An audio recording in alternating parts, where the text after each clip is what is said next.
So I'm with Mario Sergio, incumbent for York West riding. How are you today? I'm wonderful. We had a good debate. So we're at CW Jefferys doing an all-candidates meeting. Only Mario Sergio from the Liberal riding, or the Liberal Party, has come, as well as Antoni Shelton.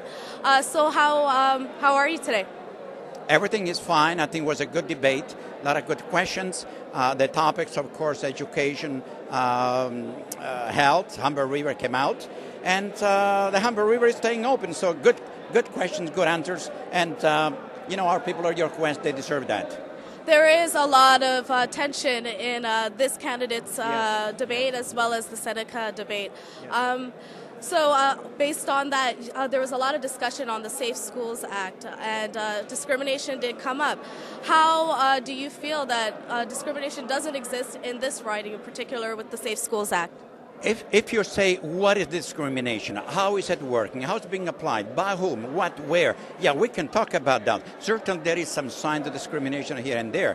But to say that there is a discrimination and it affects everybody, and we haven't done anything when we were the ones creating the Safe School Act, it's totally wrong. We are not giving the true picture to the people of York West and the people of Ontario. These are people that are parents in York West that have their children in these schools that are affected by the Safe Schools Act.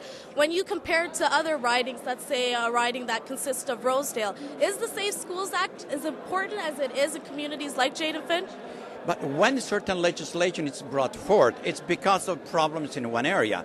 We have hired, for example, 53 new policemen to deal with gangs and guns. If they are not in Rosedale and they are in Jane-Finch, then we have to go and get them where they are. And we did. We got them out of Jane-Finch.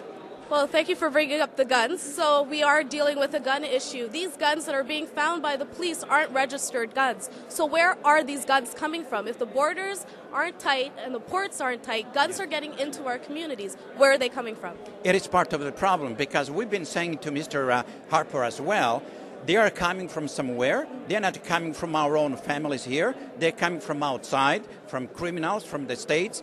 You can buy them on the internet. You can buy mail. And we are saying we need the legislation with teeth to stop it. And when we get these criminals, we are telling the judges, put them away for good times. You're saying that schools are safe in York West, as well as our communities are fairly safe. Yet Jordan Manders isn't with us no more, as well as Ephraim Brown. You did mention there are more policing, there's more cameras, but these things are still happening. How are you going to explain this to your constituency? But of course, it needs more to be done. I'm not saying that what we have done, more cameras, more surveillance, more teachers, more supplies, whatever, is going to eliminate the problem completely. It will not. We have to continue working on this issue.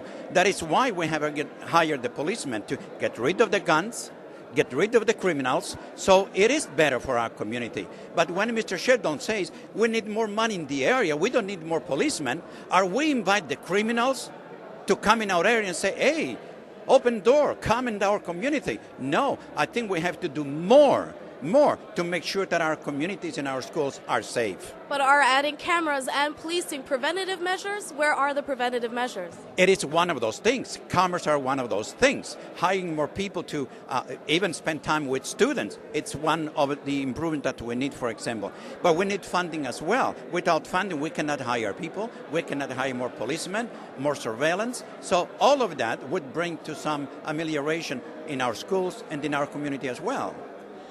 We're going off a little topic now. Okay, so the York West riding is highly condensed with social housing, Toronto community housing sites. Yes. What is the province willing to commit to upgrade and continue maintenance in these communities? Well, we have already allocated and given the city of Toronto $240 million exactly for that. We are giving now $100 per low-income tenant to assist them. We have given family in low income $250 a month per child, starting July 1st this year, and it will grow to a maximum of $1,100. So we are doing something to assist those people. We have brought in the best Landlord and Tenant Act, which means now, if you want to increase the rent and there is a hole in the ceiling in your apartment, either you fix that hole or the rent is not going to go up. Toronto Community Housing isn't under the Landlord Licensing Act as yet. It's still the City of Toronto's problem. Where is province dollars to this issue? No, we're not stalling. That's why we have given them $247 million.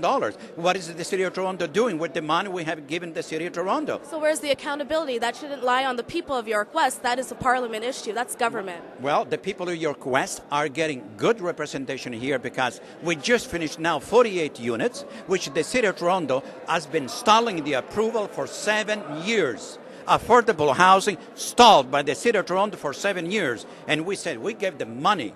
The feds give their share. Come on, City of Toronto, get the approval, get this family inside. And these are poor people that they want to be in their own neighborhood. And that's in Western Road and Finch, in my backyard.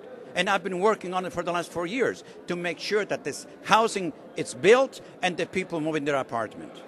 So, okay, you touched on employment a little bit. So youth employment, there's talks of trade schools. This has been talks that's been going on for quite a long time. Yes. There isn't any sustainable employment for young people. Our young people do need employment throughout the school year in addition to the summer. What is your office willing to do?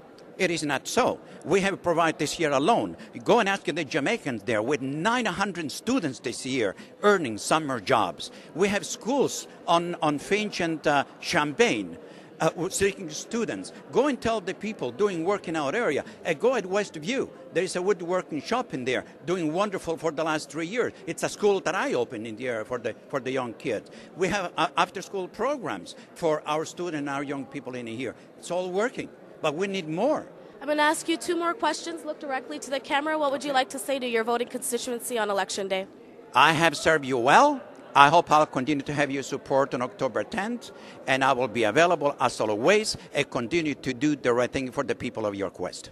My other question is, what would you say to the young voters who are 1/3 of your demographic, who can essentially sway Parliament or government? I hope they come out to vote. I hope that if they are of an age that they can vote, that they will learn, they will look at the candidates, they will look at the various platforms, the various parties, and I hope that they get involved and they will come out to vote and they will exercise their democratic right to come to vote. Thank you, Mario. Okay.